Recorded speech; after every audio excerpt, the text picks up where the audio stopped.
The story of how the sawmill came to be, how we ended up where we are, it's kind of like the journey of their life. I mean, they're going to look at me and they're going to tell me their story and their past and go, how do you deal with this? That was very much the question I was asking at the beginning of the program. You know, how do you get to there? What's it going to look like? And what it is today, I would have never thought of it, would have never seen it this way. And so it's like the same things I'm asking them to do: trust in the Lord, seek first the kingdom of God and His righteousness, and the rest of these will be added unto you. It's like, that's not just for you, that's for me, that's for everybody. And so just the whole story of restoration really becomes a living parable of just how God can transform their life.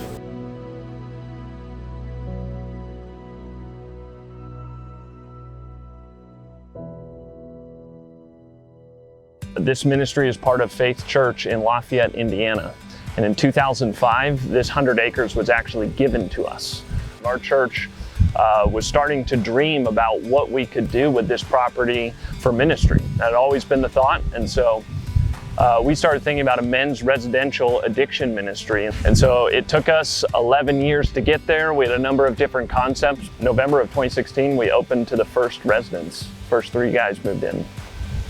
I was one of the first residents to come through the program. I knew that I needed more than just a 30-day program to clear my head. And so that's when we found Restoration. It had just opened its doors, but I knew I needed help in just learning how to be a good father and a good husband, and a good leader and a good worker.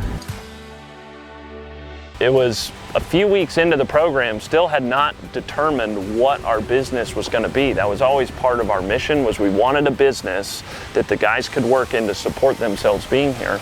And so we cut down an ash tree and a walnut tree. They were just dead on the property, cut those down, was going to chop them into firewood. And I had a volunteer who looked at me after we cut this walnut tree down and said, man, what a shame to cut walnut into firewood. I wish we knew someone with a sawmill. And then my father-in-law, his brother owned an LT-15, and so he loaned it to us for 2 months, and we just cut and cut and cut a bunch of wood.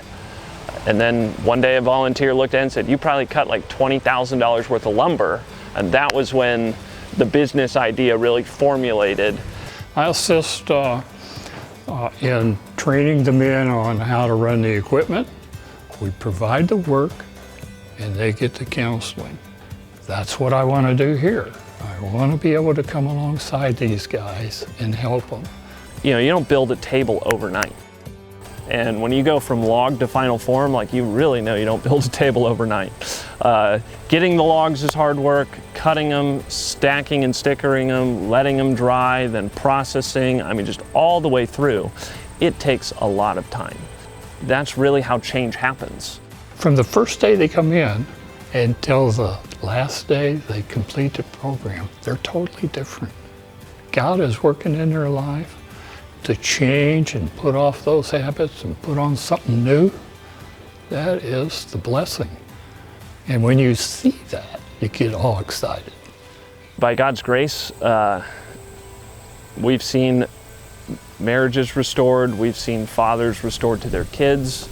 I mean, even Joe Fornwall, who went through the program when we hired him, you know, people ask me if it works, and you kind of go, yeah, we work with a guy who every day is a reminder that it does work.